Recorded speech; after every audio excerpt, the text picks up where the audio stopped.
जो रोज सवेरे उठकर अपने से बड़ों को प्रणाम करता है, उनका अभिवादन करता है, 4 चीजें उसे प्राप्त होती हैं, आयु, विद्या, यश और बल। पर पापा चले ड्यूटी को, मम्मी चुन्नू को लाद के गेट पर पहुंच गई। चुन्नू पापा जा रहे हैं, टाटा कह लो, कहने के पैर छू लो, न राधे राधे कह लो, टाटा कह लो, हाय हाय, बाय बाय। गांव पहले कोई मर जा रहा था, कोई हाय, कोई मर गई। अब हाय हाय, खैर ठीक है, एज यू लाइक, हम किसी लैंग्वेज के विरोधी नहीं है, लेकिन कम से कम अपनी परंपरा का सत्यानाश तो न करें। इसलिए जब पिताजी बाहर जा रहे हो तो मम्मी को चाहिए बच्चे से कहो, बच्चा जब पैर छू लो पापा के, प्रणाम प्रणाम। लेकिन प्रणाम प्रणाम के तरीके से, गांठी पैर नहीं छूना है। बहुत जने घुटने में हाथ लगावत है, अब तो लोग कमर में हाथ लगावे लगे हैं। अब कमर में क्या प्रणाम? यदि किसी के आगे हमारा मन न झुक रहा हो मेरे भाई बहन, तो तन को झुकाने का क्या मतलब है? इसलिए जिनके प्रति हमारे मन में श्रद्धा नहीं है, जगत को दिखाने की क्या आवश्यकता है? इससे अच्छा है यदि आप किसी के चरण में हाथ लगाना आपको अच्छा नहीं लगता, मत लगाओ। कौन कहता है? दूर से ही प्रणाम कर लीजिए हाथ जोड़कर। लेकिन प्रणाम करें तो प्रणाम की विधि से करें, पर अपने घर में प्रणाम जरूर करें। हमारी माताएं बहनें बैठी हैं, उनकी जिम्मेदारी है सोकर उठे, अपने सास ससुर का पैर छुएं, पति का पैर छुएं। बच्चों को चाहिए कि अपने माता पिता का पैर छुएं। हमारे यहाँ बेटियों से पाँव नहीं छुआया जाता है। अभी पूर्वी प्रदेश में भी हम बहुत दूर तक कथा करने गए हैं, प्रतापगढ़ में, कुंडा में, और भी प्रयागराज में जीवन में कथा है हमारी, एक मास्टर साहब हैं उनके यहाँ। तो वहाँ हमने देखा है कि बेटियों से भी पैर छुआ लेते हैं, पर अपने यहाँ ऐसी परंपरा नहीं है। हमारे यहाँ तो बेटियों का पैर हम लोग स्वयं छूते हैं। फिर भी बेट से शुरू करो और लाइफ टाइम इन्हें कि पंडित जी जिस दिन कथा वाँचे उतरे दिन पंडित जी गए बस वहाँ साधन दबाव में, इसलिए रोज पैर छूना है। इस परंपरा का सबको पालन करना है। बोलो भागवत भगवान की जय। तो बंधुओं एवं बहनों, मैं आप सभी को प्रार्थना कर रहा था कि पितामह ने समझाया कि तन पवित्र होगा बड़ों का सेवा सम्मान से, और धन पवित्र होगा अच्छे काम में लगाने से, और मन की शुद्धि होगी प्रभु के नाम गान से, सत्संग करने से। और वे कहते हैं कि बेटा, जिस समाज की नारी सुरक्षित नहीं है, जिस नारी का लाज सुरक्षित नहीं है, पुरुष के दुर्भाग्य का उदय हो जाएगा। इसलिए पुरुष को चाहिए, आवश्यकता पड़े, नारी के लाज की रक्षा के लिए भले ही अपने प्राण की आहुति चली जाए, तो नारी के लाज की रक्षा करनी चाहिए, क्योंकि संसार में नारी के सम्मान से बड़ा कुछ भी नहीं है। यत्र नारीस्तु पूजन्ते रमन्ते तत्र देवता। हमारे शास्त्र कहते हैं जहाँ नारी की पूजा होती है वहाँ भगवान का निवास होता है। अब हमने कहा मतलब यह होना ही है कि काल सवेरे अगरबत्ती जलाए जलाए अपने धर्म पत्नी के आगे खड़े हो जाओ। अब बोलो मैं तो आरती उतारूं रे चुन्नू की मम्मी की, तो चुन्नू की मम्मी की आरती नहीं उतारनी है। नारी के पूजा का अर्थ है नारी का सम्मान हो। नारी का सम्मान जहाँ है, संस्कृत का उत्थान वहाँ है। जिस घर में नारी का आदर नहीं है उस परिवार के लोग तरक्की नहीं कर पाते। ये हमारी कोई निजी राय नहीं है। जिन घरों में लोग सक्सेस नहीं हो पा रहे हैं उन घरों में जाकर देखो नारियों को कितना मारते पीटते हैं, सताते हैं, कला कलेश करते हैं। नारी के चित्कार से इतनी नकारात्मक शक्तियां निकलती हैं जो महाराज व्यक्ति को दिग्भ्रमित कर देती हैं। आप सब पढ़े लिखे समझदार लोग बैठे हैं। सोना को कभी भी आग में जलाया नहीं जा सकता, गलाया जा सकता है परंतु जलाया नहीं। माता सीता 4 महीने लंका में रोई थी, सोने की लंका जलकर खाक हो गई।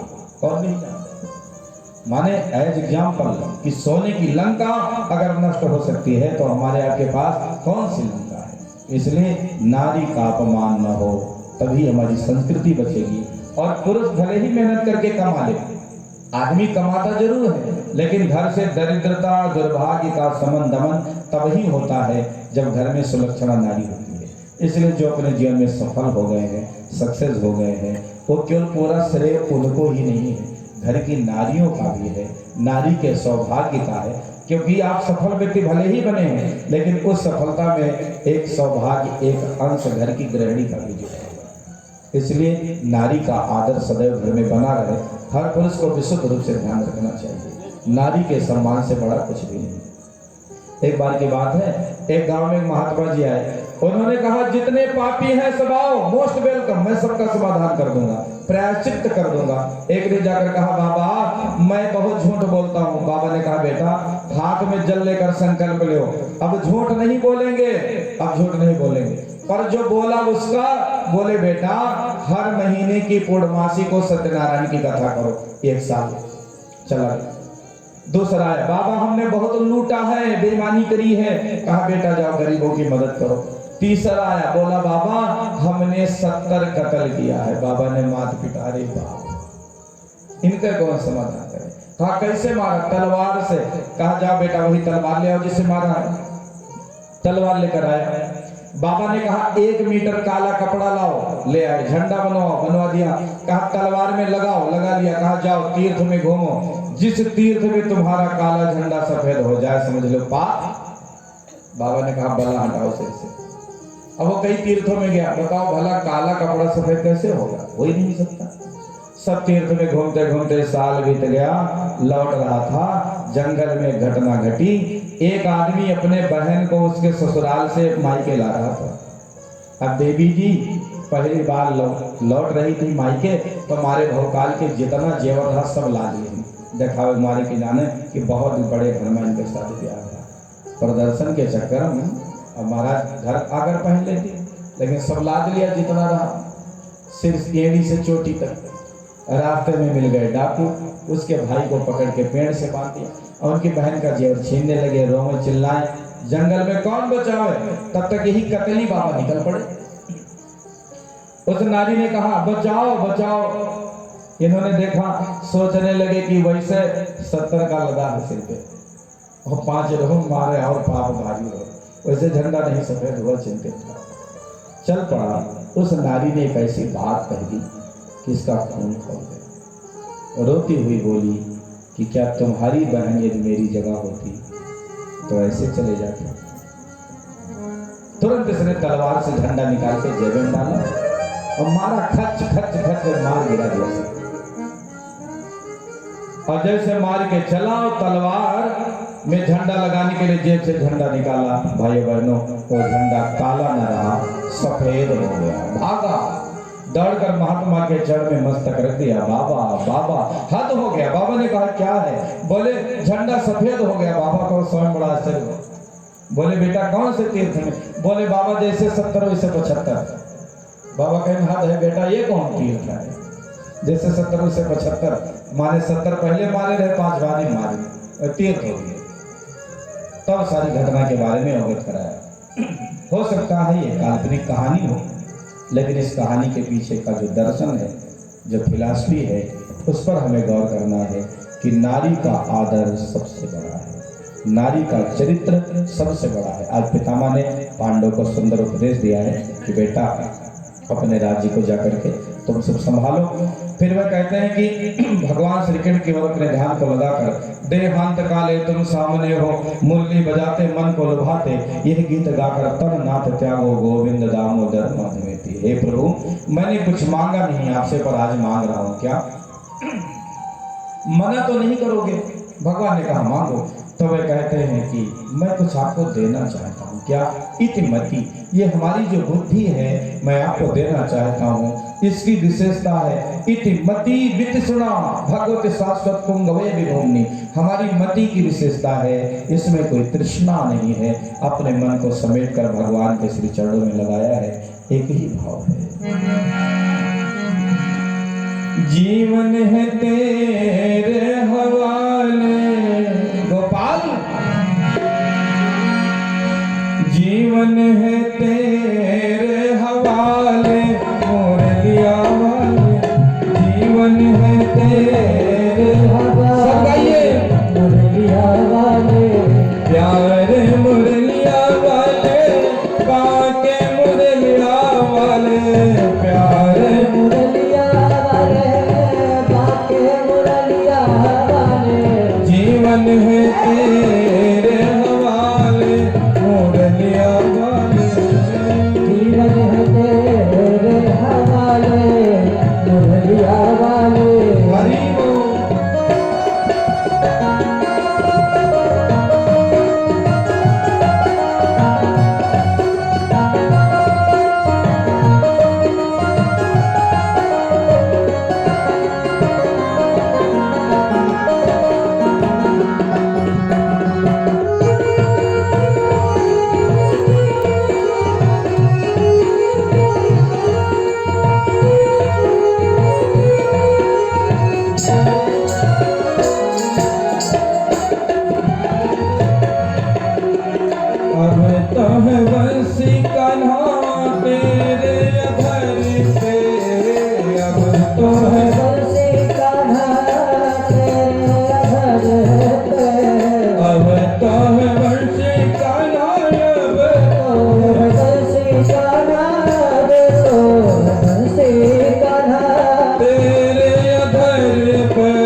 बजा ले मुरलिया वाले हरि बोल।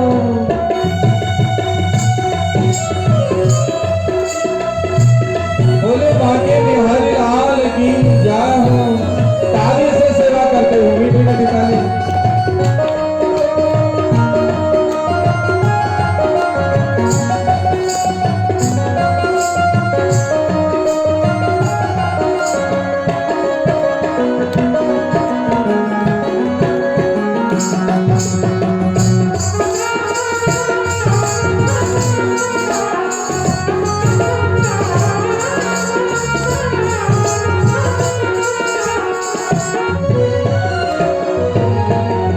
अपने चरण का दास बना ले, अपने चरण का दास बना ले अपने चरण का मोहन अपने चरण चरण का मोहन अपने चरण का दास बना ले, अपने चरण का दास बना ले वृंदावन में बसाए मोरलिया वाले।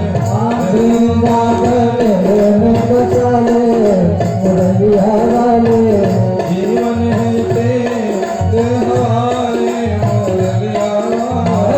जीवन है तेरे हवाले मुरलिया वाले प्यार मुरलिया वाले, बात मुरलिया वाले।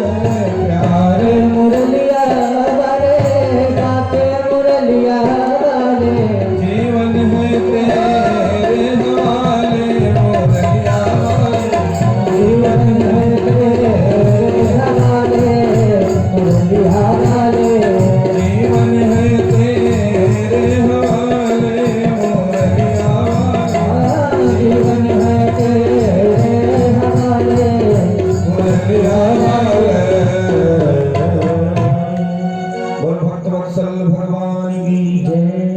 महाराज परमात्मा के श्री चरणों का ध्यान किया है। भीष्म पितामह ने अपने देह का परित्याग कर दिया, प्राण छोड़ दिया। सूर्य उत्तरायण आ चुके थे। सूर्य उत्तरायण में उन्होंने अपने देह को छोड़ा। पांडव रोने लगे। भगवान ने उनको ढांढस बंधाया। पांडव के द्वारा उनका अंतिम संस्कार कराया। पांडव ने अपना राज्य संभाला। भगवान चले गए द्वारिकापुरी। सौनक जी ने कहा, गुरुजी आपने कथा में कहा था कि भगवान ने गर्भ में, उत्तरा के गर्भ में जो बच्चा था उसको बचाया, उसका क्या हुआ? तब सूत जी को स्मरण आया। वह कहते हैं, सौनक आदि मुनीश्वरों समय बीता, वो बच्चा जन्म लिया तो बाबा ने प्रजा तीर्थ काल में बहुत दान पुण्य किया। ध्यान दीजिए, कार्यक्रम अब बहुत देर तक नहीं चलेगा। कृपया सब लोग शांति चित्त बैठे, बड़ी कृपा होगी। बच्चा जब जन्म लेता है, नार कटने के पहले का जो समय होता है उसको प्रजा तीर्थ काल कहते हैं। जब तक नार न कटे तब तक सूतक नहीं लगता। वो समय कहा जाता है प्रजा तीर्थ काल। उसमें जो भी दान पुण्य किया जाता है वो अच्छा होता है। हमारा पुराना जो सिस्टम था, जो पद्धति थी, बहुत बड़ा वैज्ञानिक कारण था उसके पीछे। बच्चा जन्म ले तो तुरंत नार नहीं काटना चाहिए, क्योंकि माँ के पेट में बच्चा जब रहता है तो मुंह से कुछ नहीं खाता पीता, नार से ही उसको सारा आहार माँ के द्वारा उसके शरीर में संचारित होता रहता है। इसलिए बच्चा जब जन्म लिया तुरंत नार कट गया तो उसकी सेहत के लिए बहुत बड़ा नुकसान होना होता है। इसलिए आज के समय में बच्चों के अंदर रोग प्रतिशोधन क्षमता नहीं होती। बच्चा जैसे बाहर आया, डॉक्टर साहब ने तुरंत नार काट दिया। पुराने लोगों को जल्दी बीमारी नहीं होती थी। क्यों? बच्चा जन्म लिया तब घर के लोग जाते थे धगरीन को बुलाने के लिए, नार चंदन के लिए। इसलिए बच्चा जब जन्म ले, आप सब पढ़े लिखे लोग हैं, आपके संपर्क में यदि कोई चिकित्सा से संबंधित लोग हैं उनको जानकारी दें। अरे कोई द्वारिकानाथ की निजी राय नहीं है, हमारे बहुत से डॉक्टर यजमान हैं, उनसे इन सब बातों के बारे में जानकारी प्राप्त होती रहती है। बच्चा जब जन्म लेता है तो तुरंत नार कट गया, माने अब उसके नाक मुंह को चालू होना है। अभी नार बाहर निकला है तब तक माँ से उसको ऊर्जा उसी से मिलती थी। बहुत ज़्यादा समय भी नहीं देना है, लेकिन कम से कम 10-5 मिनट नार नहीं काटना चाहिए बच्चे का जब जन्म हो। तो जब ढंग से ऑक्सीजन लेवल उसका ठीक हो जाए नाक से तो ही काटना चाहिए, तब तक ऊर्जा बनी रहती है। जैसे उसमें भी प्राण होता है, नार में भी प्राण होता है। तो जब नाक चालू हो गया तो धीरे धीरे वो निष्प्राण हो गया। तो बंधुओं, मैं प्रार्थना कर रहा था कि बच्चा जन्म लिया तो प्रजा तीर्थ काल, जब तक नार ना कटे तब तक प्रजा तीर्थ काल होता है। उसमें जो भी दान पुण्य किया जाए वो अक्षय होता है। तो उनके बाबा ने खूब दान पुण्य किया है। विद्वानों ने बालक का नाम विष्णुनाथ रखा, जन्म कुंडली बनाई कि ब्राह्मणों का भक्त होगा, बहुत बड़ी बड़ी अश्वमेध यज्ञों को करने वाला होगा, धर्म को पालेगा और महाराज अच्छा काम करेगा। लेकिन एक बार इसको एक ब्राह्मण कुमार का श्राप का सामना करना पड़ेगा और सांप के दंश से इसकी मौत होगी। पूरी भविष्यवाणी बता दी विद्वानों ने। इसलिए बच्चा जन्म ले तो जन्म कुंडली जरूर बनवानी चाहिए। इसलिए ये बात अलग है कि जन्म कुंडली में भी बहुत सारे पाखंडी घुस गए उसको बदनाम करने के लिए, लेकिन जन्म कुंडली का विज्ञान अद्भुत है। आप अपने बच्चे का जन्म कुंडली बनवाएंगे, उसके जन्म कुंडली में योग है अध्यापक बनने का, आप डॉक्टर बनाने की ओर लगाए हैं तो कुछ नहीं बन पाएगा। जन्म कुंडली में सब कुछ से पूर्व निर्धारित होता है। इसलिए जानकार व्यक्ति हो तो वो उसका गणित कर सकता है। 12 घर होते हैं जन्म कुंडली के, जो हमारे जीवन के सभी पक्षों को दर्शाने वाले हैं। इसलिए जन्म कुंडली बनवाएं, योगी ज्योतिषी को दिखाएं और आपके संतान में जो योग हो उस प्रकार की पढ़ाई लिखाई कराएं तो अवश्य अपने जीवन में सफल होगा। ज्योतिष का विज्ञान कोई नहीं काट सकता। नासा का वैज्ञानिक अमेरिका का वो लाखों डॉलर खर्च कर सैटेलाइट बनाता है, अंतरिक्ष में जाता है सैटेलाइट, तब वो अंतरिक्ष विज्ञान का रिकॉर्डिंग करता है, बताता है कि मौसम कैसा होगा, ग्रहण कब होगा, नक्षत्रों की स्थिति क्या है। अब ये सारी स्थिति हमारे यहाँ काशी के विद्वान 25 रुपया के पत्रा में साल भर पहले लेके हुए थे। अरे भैया, साल भर पहले तो अलग बात है, हमारे पास 100 साल का पत्रा है। हम लोग सन 2023 में बैठे हैं और हमारे पास पत्रा है सन 2044 तक का, 1944 से लेकर के 2044 तक का। माने सन 2044 में लगन कितनी होगी, संवत का नाम क्या होगा, ग्रहण कब लगेगा, सारी गतिविधि हमारे विद्वानों ने इतने पहले लिखकर रख दिया। और नासा ने लोहा माना कि जो भारत के विद्वान ब्राह्मण पंचांग लिखते हैं वो गलत नहीं हो सकता। कोरोना आया तो तब लोगों को याद है, भैया ये तो गणेश पत्र पहले से लिखा था, संवत्सर फल पत्रा में सब पहले पेज पर रहता है संवत्सर फल। इसलिए आप सब पत्रा को हल्के में मत लीजिए, लेते भी नहीं होंगे मुझे विश्वास है। कुछ पाखंडियों ने नाम बदनाम कर दिया इसलिए लोगों को लगा सब गलत गलत नहीं। पंचांग का एक एक बिंदु कोई काट नहीं सकता। अद्भुत है भारतीय ज्योतिष। इसलिए बच्चों की जन्म कुंडली बनवाएं। राजा ने पोते का जन्म हुआ तो जन्म कुंडली बनवाई। सूचना गई द्वारिकापुरी, भगवान भी आए, कपड़ा उपड़ा लाए और बालक को पहनाए। बालक का नाम विष्णुनाथ। जैसे भगवान ने गोदी में लिया किलकिला कर हंस पड़ा। विद्वानों ने कहा बच्चा जब पैदा हुआ था तो इधर उधर देख रहा था कि वो कहाँ है जिसने माँ के पेट में मेरी रक्षा की थी। ये लोगों के अंदर परीक्षण कर रहा था उस बात का, इसलिए इसका नाम एक होगा परीक्षित। बोल परीक्षित महाराज की जय। वैसे परीक्षित जी का नाम तो विष्णुनाथ है, लेकिन गुण के कारण का नाम परीक्षित पड़ा। कुछ दिन भगवान रहे, फिर परीक्षित के बाबा अर्जुन को साथ में लेकर द्वारिकापुरी चले गए, गुजरात।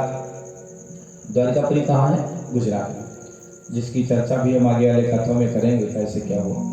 तो काफी समय बीत गया यहाँ। इधर विदुर जी के उपदेश से धृतराष्ट्र और गांधारी वन में चले गए, परमात्मा का ध्यान करके परम पद को प्राप्त कर लिया। काफी समय बीत गया, जब अर्जुन लौटे नहीं और इधर बेटा परीक्षित बड़ा हो गया तो अब सगुन होने लगा। ध्यान दीजिए, आप सगुन का भी हमारे जीवन पर बड़ा गहरा प्रभाव होता है। हमारी माताओं बहनों का यदि दाहिना अंग फड़के तो अशुभ संकेत है, कोई अप्रिय संदेश आने वाला है।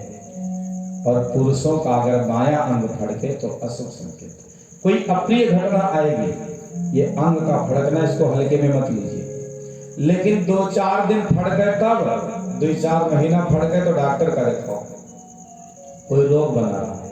एक आदमी ने हमसे कहा महाराज 6 महीना से हमारी आँख फड़क रही है, कुछ गड़बड़ होने वाला है। तो हम कहा गड़बड़ यहाँ होगी को हमारा पीटा जाइए, जाओ डॉक्टर का दिखाओ।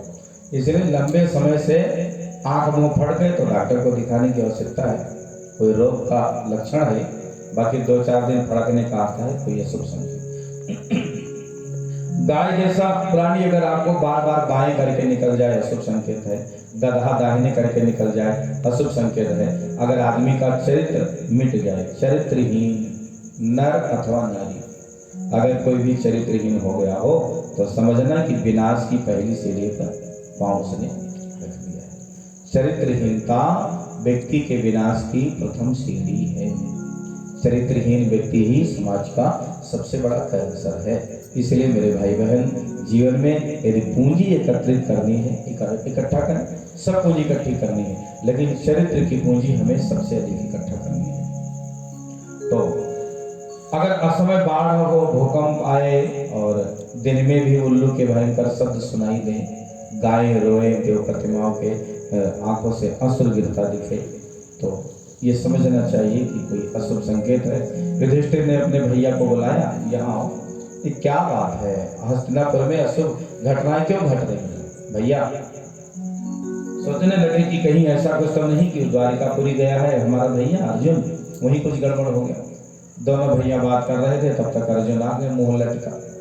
युधिष्ठिर ने कहा, भाई तुम इतने चिंतित क्यों हो? आदमी के चेहरे का तेज नष्ट हो जाए, उसके 3 कारण हैं। क्या?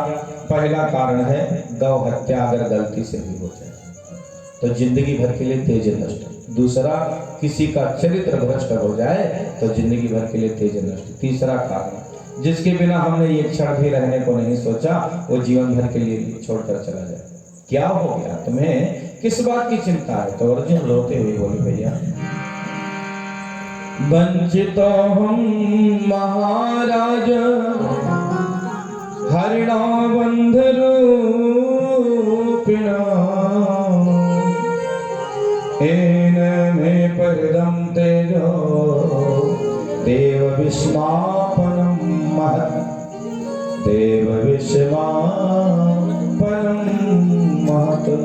वंचित हम महाराजा भैया, जिन श्रीकृष्ण के बल पर हमारे गांडीव का कोई टक्कर नहीं लेता था, 125 साल की उम्र में वह गोलोक धाम चले गए। जैसे उनके गोलोक जाने की बात सुनी माता कुंती ने, तो 6 बार मुंह से कृष्ण कृष्ण करती हुई अपने शरीर को छोड़ दिया। पांडव बड़े चिंतित हुए कि देखो बचपन बीती, जवानी आई, फिर ये देखो धीरे धीरे दाढ़ी मुंह सब सफेद होते होते बुढ़ापा आ गया और लगता है जिंदगी का भी कोई मजे नहीं मिला। आदमी समझ नहीं पाता कि कैसे बचपन भी बीती, जवानी भी जाए, बुढ़ापे का होगा असर धीरे धीरे चली जा रही है। क्या चली जा रही है? उम्र धीरे धीरे। इसलिए समय रहते जगो साथी न किंचित देर हो जाए। उन्होंने कहा कि अब ऐसा है, पोता को राजगद्दी जिम्मेदारी दो, हम लोग चले जंगल। परीक्षित को राज तिलक कर दिया, गद्दी दे दी, बेटा राज्य संभालो। परीक्षित रोने लगे, बाबा आप लोग हमको छोड़कर कहां जा रहे हो? पांडव ने समझाया, बेटा जिंदगी में 3 बातें हमेशा याद रखना। सफल व्यक्ति बनना है तो 3 बात याद रखना। खासकर राजनीति से तुम जुड़े हो, और आज की राजनीति की चर्चा मैं नहीं कर रहा। अद्भुत थी प्राचीन काल की राजनीति। राजनीति के अंदर धर्म दखल दे सकता था। राजा गलत करे तो धर्म से जुड़े हुए लोग उसको जाकर डांटते फटकारते थे, लेकिन राजतंत्र धर्म नीति धर्म में दखल नहीं दे सकता था। अब उसका अपोजिट हो गया। महाराज समझाया है पांडव ने कि बेटा सामने कभी पाप होते मत देखना, अतिथि का सत्कार करना, घर आए अतिथि को भोजन के लिए जरूर पूछना। इसलिए ध्यान रहे, घर आए अतिथि को भोजन को जरूर पूछना चाहिए। भोजन ना पूछ पाओ तो पानी तो पूछना चाहिए। पनियों ना पूछ पाए तो कम से कम बैठने को आसन तो देने चाहिए। आसन भी ना दे पाए तो कम से कम 2 बात तो बोल ही देना चाहिए। वो भी ना कर पाओ तो कम से कम मुस्कुरा ही देना चाहिए, और यदि वो भी ना कर पाओ तो चुल्लू भर पानी में डूब के मर जाना चाहिए। इसलिए समझाया, बेटा सामने पाप होते मत देखना। दूसरा कहा अतिथि का सत्कार करना, और तीसरा अगर शरण में शत्रु भी आ जाए तो क्षमा करना। पिताजी समझा के, बाबा जी समझा के हिमालय चले गए। रास्ते में 4 पांडव गल गए। केवल धर्मराज युधिष्ठिर ही ससुर स्वर्ग हो गए। एक क्षण उनको भी नरक जाना पड़ा था, क्योंकि गलती से उनके द्वारा झूठ निकला था। गलती से एक बार झूठ निकला, उनको भी एक क्षण नरक जाना पड़ा। और हम लोगों का क्या होने वाला है? झूठ ही देना, झूठ है देना, झूठ है भोजन, झूठ चबेना, बात बात पे झूठ। भगवान जाने क्या होगा। महाराज उत्तर की पुत्री इरावती से ब्याह हो गया राजा परीक्षित का, और इनके 4 बेटे हैं। कितने बेटे भाई बहनों? 4 बेटे। बहुत सुंदर शिक्षा दी है। हमारे शास्त्र कहते हैं, हमारी माता बहनें ध्यान दे, बच्चा कैसे पालो? लालयेत 5 वर्षाणि 10 वर्षाणि ताड़ये प्राप्ते तू 16 वर्षे पुत्र मित्र वदाचरे। 5 साल से कम उम्र के बच्चे को मारना पीटना नहीं चाहिए। ये पंडित द्वारिकानाथ अपना निजी राय नहीं दे रहा, भागवत महापुराण का विचार है कि 5 साल से कम उम्र के बच्चे को मारो पीटो ना। लेकिन सास बहू में तकरार भया, अब सास अपना क्रोध उतारे बहू पर, तो बहू बेचारी किस पर उतारे? बहू सोचिए अपने बच्चे को उतारो, तो जिनकी गलती है उन्हों को ना ही उन्होंने ठोक पीट के किनारे कर दी।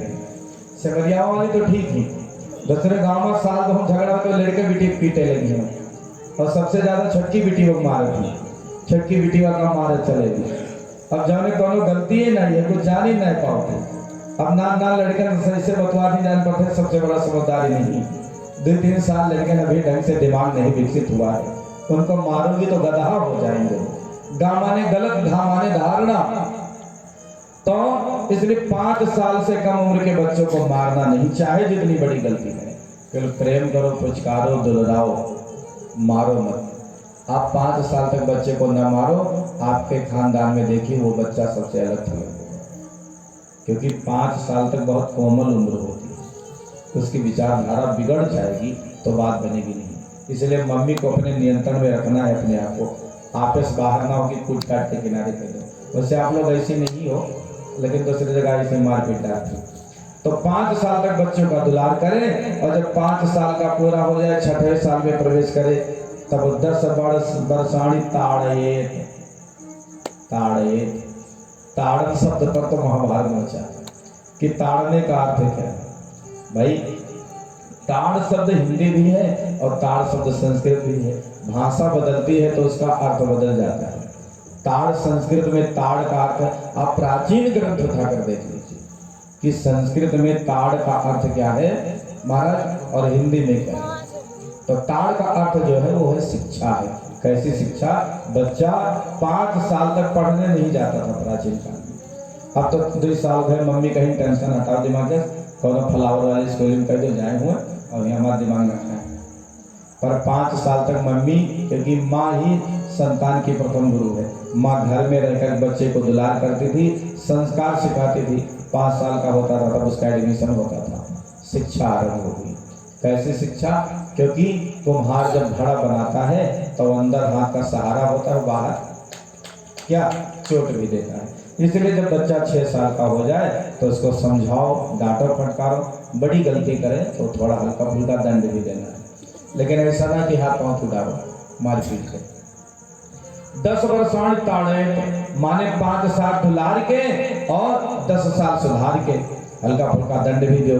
प्राप्त हेतु 16 वर्षे, बच्चा जब 16 साल का हो जाए, बाप का जूता बेटे के पैर में आने लगे, तो बाप को अपने पुत्र को पुत्र नहीं समझना चाहिए। हमारे शास्त्र कहते हैं पुत्र मित्र वदाचरे, तब बाप को समझना चाहिए कि हमारा एक मित्र हमारे घर में तैयार हो गया। अब लड़का 20 साल का हो गया है, आप लाठी चटकाना चाहते हो तो परिवार में महाभारत ही होगा। इसलिए बच्चा जब थोड़ा बराबर हो जाए, 16 साल से ऊपर उम्र का जिनका बच्चा है, उन माता पिता को अपने संतान से मित्रवत बातें करनी चाहिए। और आप यकीन करिए मेरे भाई बहन, इस सूत्र का यदि आप पालन करेंगे तो संतान कभी कुपंथी हो ही नहीं सकती। ये भागवत का ज्ञान है। तो राजा परीक्षित ने बहुत सुंदर शिक्षा दी है अपने संतान में, सब लायक बेटे बने।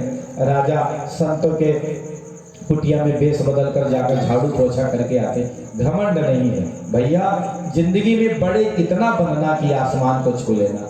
समझिएगा, आप सब पढ़े लिखे लोग हैं, सैद्धांतिक बात है, इसलिए ज्यादा उसकी व्याख्या करने की आवश्यकता नहीं है।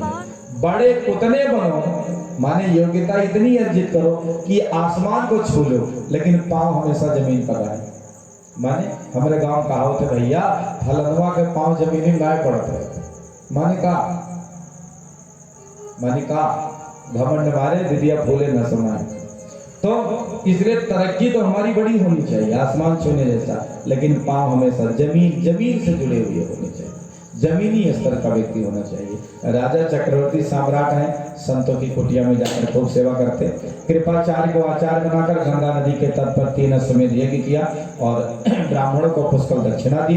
एक दिन राजा ने अपने बाबा के जमाने का रखा हुआ मुकुट जाकर के सिर में धारण किया।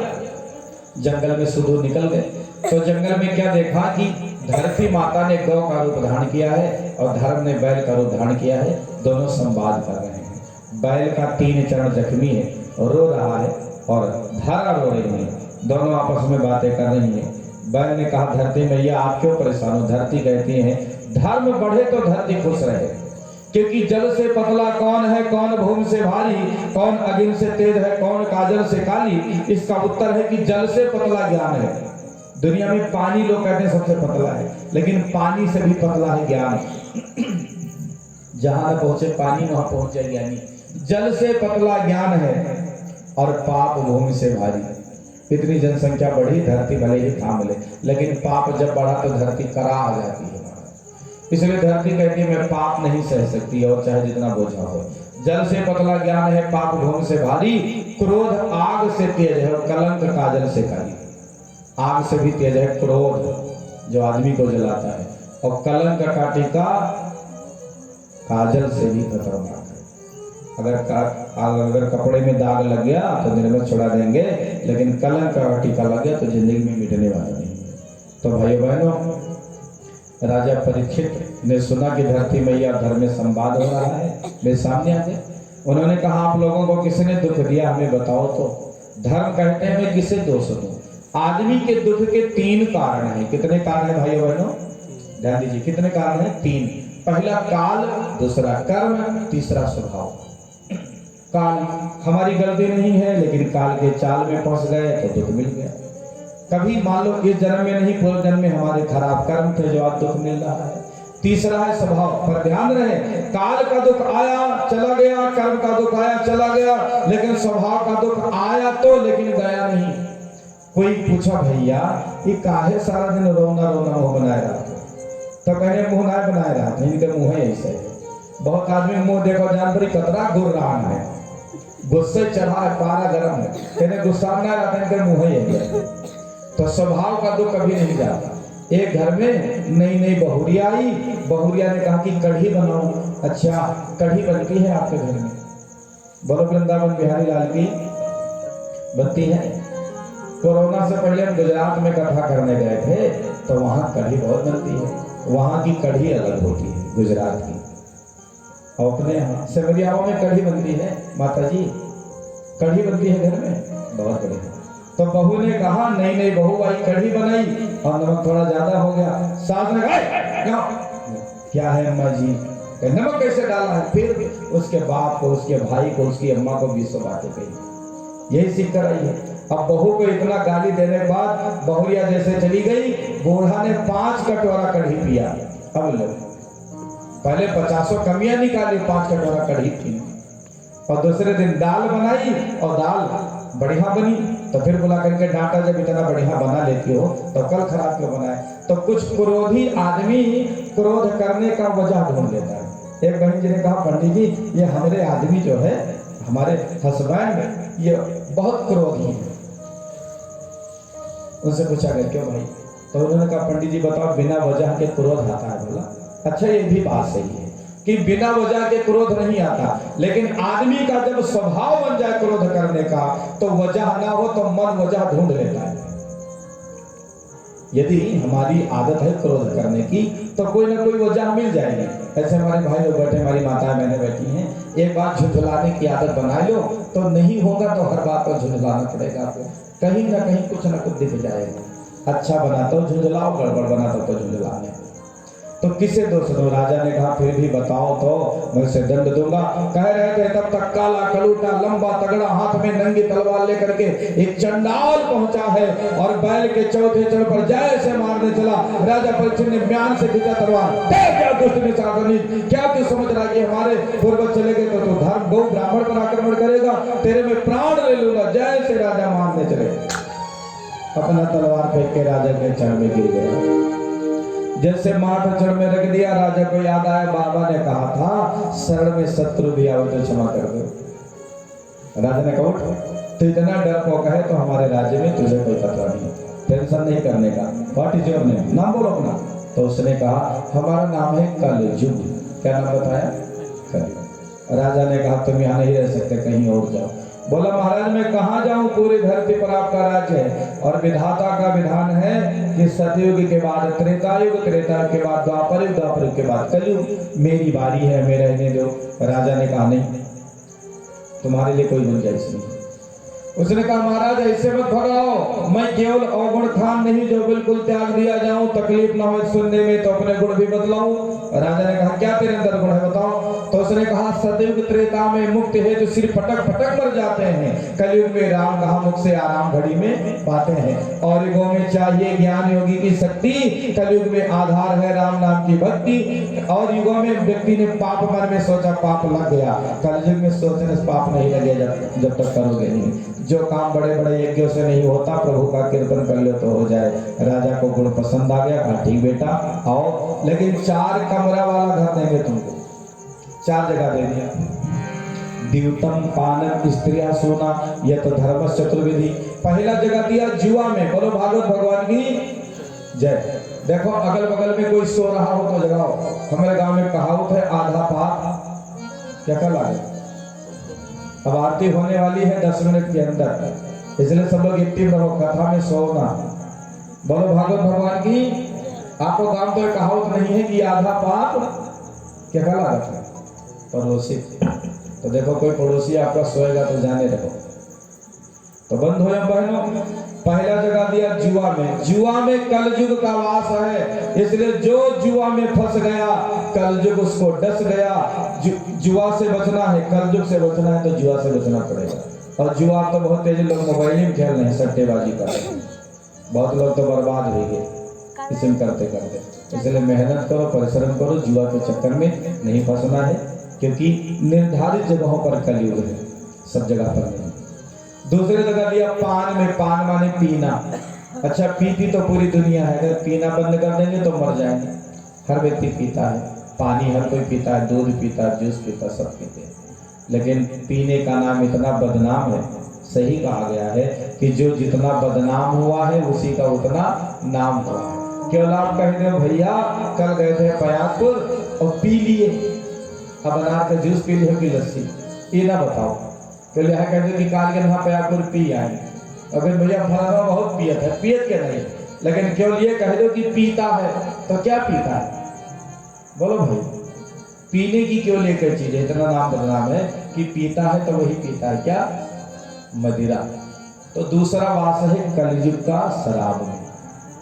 जो शराब में फंस गया कलयुग उसको डस गया। कलयुग से बचना है तो शराब से बचना पड़ेगा, क्योंकि कहते हैं शराब अंदर तो अकेले बाहर, लीवर खराब हो जाता है शराबियों का। धुत नशे में जो रहता है आफत खड़े रोज करता है। पिटती पत्नी बिकते जेवर, छोड़ शराबी अपने तेवर। नशा नाश की जड़ है भाई, इसका फल अतिशय दुखदाई। नशा बर्बाद कर देगा, फिरोगे दाने दाने को, कटोरा हाथ में होगा न देगा कोई खाने को। इसलिए नशा पत्ती में भी कलयुग का वास है, नशा से बचें। गांजा मांजा में भी कलयुग है। एक आदमी सबने कहा गांजा न पियो, कहीं कहे न पी, गांजा पिए राजा। अब लो गांजा काहे राजा पिए, क्योंकि गांजा पीने वाले आदमी को रबड़ी खानी चाहिए, दूध को उठ के खाओ। इसलिए गांजा पीने वाले आदमी का खान पान अच्छा होगा तो गांजा का साइड इफेक्ट नहीं होगा। इसलिए कहा राजा आदमी हो तो गांजा पियो। अब गंजेड़ी कहते हैं कि हम गांजा पिए लगे तो राजा हो जाए। अरे राजा ना जो भिखारी हो जाए, फेफड़ा खराब हो जाए, लेकिन वो गांजा पीकर राजा बनना चाहते हैं। गांजा मांगे रबड़ी, गंजेड़ी आदमी को रबड़ी खूब खाना चाहिए, लेकिन वही गांजा पी रहे हैं जिनके घर में ये तो घोट के दूध की व्यवस्था नहीं। पहली बात तो गांजा पीना नहीं, और पीते हो तो रबड़ी की व्यवस्था करो। गांजा मांगे रबड़ी, रबड़ी में तोड़ है उसका। अब अफीम मांगे घी और दारू। दारू पीने वाले की बहुत बढ़िया दवाई है, अगर आपके परिचित में कोई हो, छूट नहीं रहा हो तो ये दवाई खोइयो, 2-4 चक्कर मिलकर छूट गई। कौन दवाई? गांजा मांगे रबड़ी, अफीम मांगे घी, दारू मांगे जूता चप्पल, सोच समझ के पियो। दारू वाले आदमी जूता चप्पल मुंह पर पड़े तो सीधे नशा उतर जाता है, क्योंकि कलयुग का वास किसमें है? शराब में। द्यूतम पानम तीसरे नंबर पर, जहाँ चरित्रहीन लोग निवासी हो वहाँ कलयुग का वास है। और चौथा है जहाँ हिंसा होता हो, जानवरों की हत्या होती हो। इन 4 चीजों से बचे। 100% हम लोग वेजिटेरियन हैं, भगवान ने हमको शुद्ध शाकाहारी बनाया है। मनुष्य सर्वाहारी नहीं है, ये गलत पंक्तियां हमको साइंस के माध्यम से पढ़ाई गई कि आदमी सर्वाहारी है। मनुष्य 100% शाकाहारी है, भगवान ने उसका डाइजेशन सिस्टम शाकाहार के लिए बनाया है। इसके बहुत सारे प्रमाण हैं। समय भाव में हम उस ओर नहीं जाएंगे, किसी दिन समय मिला तो उसकी चर्चा करेंगे। 4 जगह राजा परीक्षित ने कलयुग को कहा, बेटा तुम रहो जुआ में, शराब में, चरित्रहीनता में और जहाँ जानवरों की हिंसा होती है। उसने कहा महाराज ये 4 जगह दिया, चारों खराब है, बढ़िया दे दो। तो बहुत आग्रह करने पर राजा ने उसको कहा 5वां जगह सोना में। किसमें? सोना में। बोलो माता बहन, किसमें? सोना में। सोना में दे दिया। अब लो, हमारी माताएं बहनें सोने का जेवर पहनती हैं और सोना में कलयुग हो गया। तो किस सोना में कलयुग है? जो बेईमानी का धन है। भागवत में लिखा है, भगवान कहते हैं भगवत गीता में कि धातु नाम अस्म कांचनम, धातुओं में सोना हमारा रूप है। इसलिए जो सोने की अंगूठी पहने रहे उनको पैंती पहनने की आवश्यकता नहीं है, पूजा में भगवान का रूप है। और भागवत में ही लिखा है कि सोना में कलयुग का वास है। लेकिन जो बेईमानी का धन है, बेईमानी का सोना है, उसमें कलयुग। इसलिए मेरे भाई बहन, बेईमानी का धन घर में लाओ ना, और अगर ले आए हो तो पत्नी के लिए जेवर बनवाओ ना। अगर पाप और रिश्वत घूस की संपत्ति से पत्नी के लिए आप नथुनी बनवाओगे तो नाक कटवा के रख देगी, नाक कटा देगी, वो प्रभाव रहेगा उसका। पत्नी के लिए अगर पाप की कमाई का पाल बनवाओगे तो उसके चरण पाप के मार्ग पर चले जाएंगे। इसलिए मेरे भाई बहन, बेईमानी की कमाई में कलयुग का वास दे दिया। जैसे कहा सोना में, कलयुग सूक्ष्म रूप धारण करके राजा के मुकुट में घुस गया। राजा की बुद्धि मोड़ दी। जो संत महात्मा उनको आदर भाव के पात्र दिखते थे, पाखंडी दिखने लगे। संत पाखंडी दिखने लगे तो समझ लो कि अब तो मामला विनाश की ओर है। राजा जंगल में गए और तेज प्यास लगी, कोई कुटिया न दिखी, और आगे बढ़े तो समीक मुनि की कुटिया दिखी।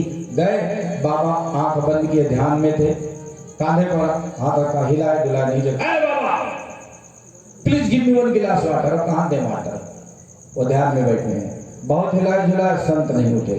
संत की समाधि सच्ची थी। तो राजा को लगाए तो हमारा आदर नहीं किया। बेइज्जती उनकी ही होती है जिनको सम्मान की बड़ी भूख होती है। तो राजा ने तुरंत जाकर के धनुष के नोक पर एक जखम मारा, सांप उठा लिया, पड़ा था और महात्मा के गले में लपेट दिया। चले कुछ बच्चे वहीं बगीचे में खेल रहे थे। जाकर के समीक मुनि का बेटा श्रृंगी ऋषि कौशिकी नदी में नहा रहा था, उसको बता दिया। वो बेटा कौन? जो बाप के बेइज्जती को सुन करके खून न खोल उठे। जैसे सुना, कहाँ उठा श्रृंगी, कौशिकी नदी का जल लिया और कहा, अरे राजा, तुझको राजा होने का इतना घमंड है तो ले, इत लंघित मर्यादम तच्छकासक्त मेहनी, तूने मेरे बाप के गले में मरा सांप लपेटा है तो मैं तुझे श्राप देता हूँ कि आज सांपों के कुल देवता के 7वें दिन तुझे डसने तेरी मौत हो जाए। श्राप दिया। फिर दौड़े दौड़े आए, रोने लगे। बाप की आंखें खुली। क्या बेटा? बेटे ने पिताजी को सारी बात बताई। पिताजी ने कहा, बेटा तुमने अनर्थ कर दिया।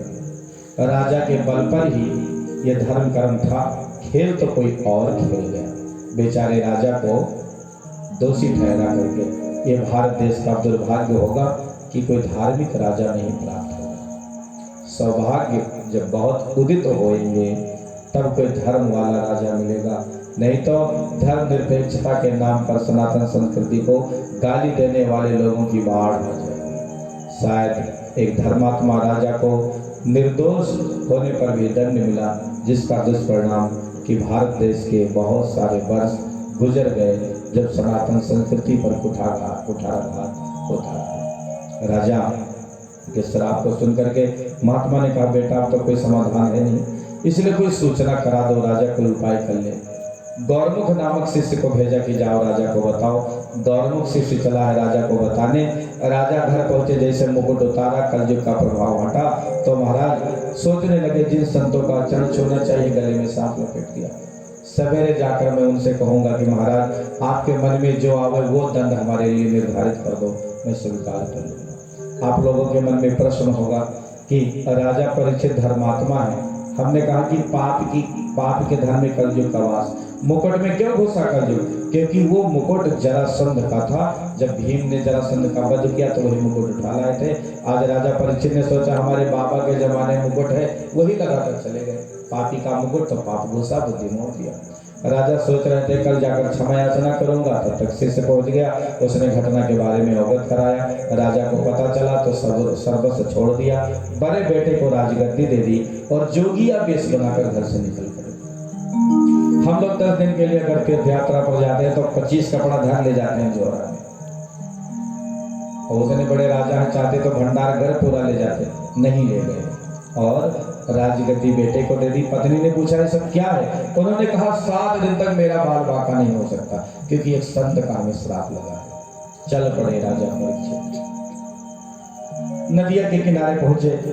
जब बड़े बड़े संतों को पता चला, सब दौड़ के आ गए। किसी सत्वृत्ति अच्छे आदमी को दुख हो तो पूरा समाज दुखी हो जाता है। लोगों ने आकर के राजा को घेर लिया। क्या है महाराज? राजा ने सबसे कहा प्रभु, जिसकी मौत 7 दिन में होनी हो उसे क्या करना चाहिए? सब स्तब्ध हैं, कौन उत्तर दे?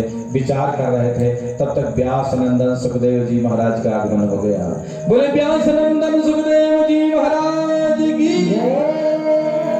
पहुंच गए। अब इतने बड़े संत हैं, आप लोग सोच रहे होंगे 20,000 चेला चाहिए, क्योंकि आज योग्यता की पूजा नहीं है, योग्यता का आदर नहीं है, आदर भौकाल का। किसका? भौकाल का। अगर साइकिल से आगे तो पंडित आएंगे, मोटरसाइकिल से आगे तो बहुत पंडित आएंगे, कार से आगे तो महाराज आएंगे, और हवाई जहाज से आगे तो 1000-108 आएंगे, क्योंकि हमने भौकाल को सम्मान देना सीखा है।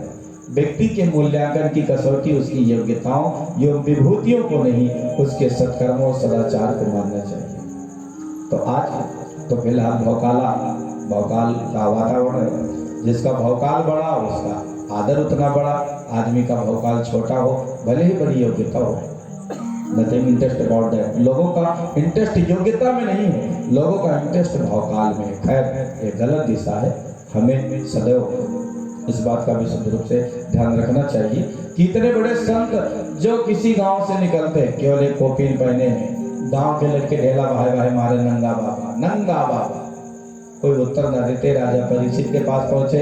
संतों ने कहा कि इनको प्रणाम करो इनको, यही तुम्हारे प्रश्न का समाधान करेंगे। जब राजा ने प्रणाम किया तो गांव के लोग भागे। अरे बाप, हम तो जानते थे पागल है, इसको राजा प्रणाम कर रहा है, माने कोई बड़ा आदमी है, कोई बड़ा संत है, राजा देखेंगे तो हमें दंड देंगे।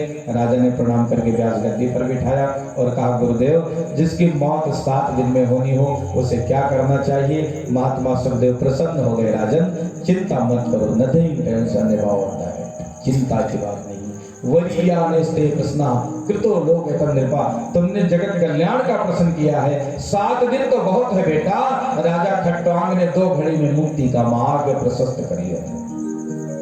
राजा का मन बढ़ गया, सकारात्मक विचार जीवन में आ गया। अभी तक सोच रहे थे 7 दिन में क्या होगा, अब तो 2 ही घड़ी में हो जाएगा, तो 7 दिन तो बहुत बड़ी बात है।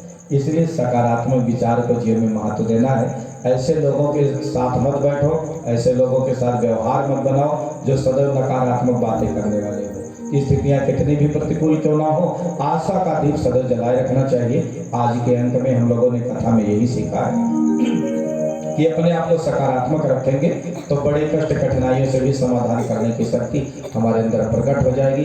राजा परीक्षित ने कहा बेटा, तुमने बहुत सुंदर प्रश्न किया है, इन सभी प्रश्नों पर हम विस्तृत चर्चा करेंगे, परंतु आज नहीं, क्योंकि आज कथा का समय पूरा हुआ।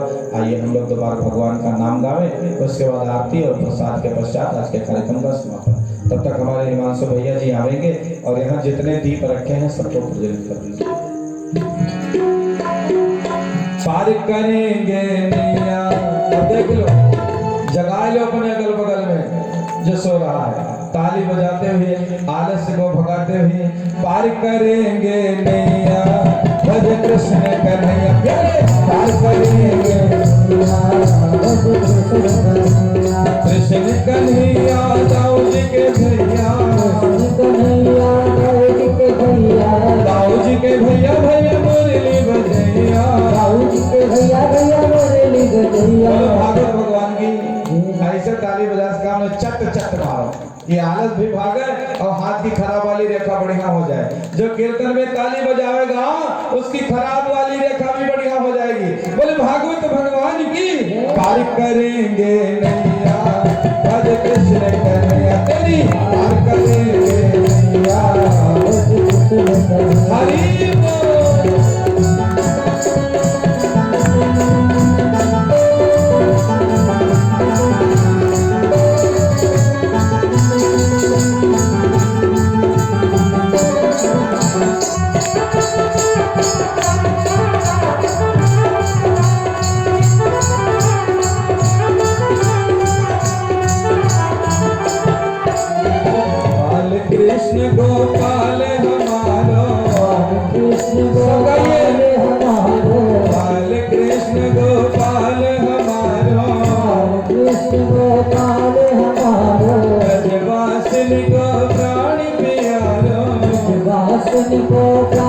पियारो नंद महर कछैया भज कृष्ण कन्हैया पार करेंगे नैया भज कृष्ण कन्हैया कृष्ण कन्हैया दाऊद के भैया कृष्ण कन्हैया दाऊद के भैया दाऊद के भैया भैया मुरली बजैया दाऊद के भैया भैया मुरली बजैया पार करेंगे नैया भज कृष्ण कन्हैया पार करेंगे नैया भज कृष्ण कन्हैया।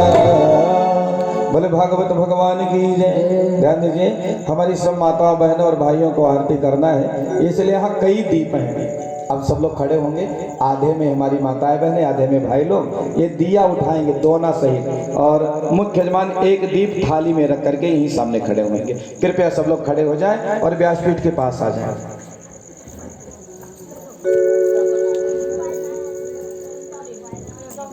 भैया कहाँ गए हो?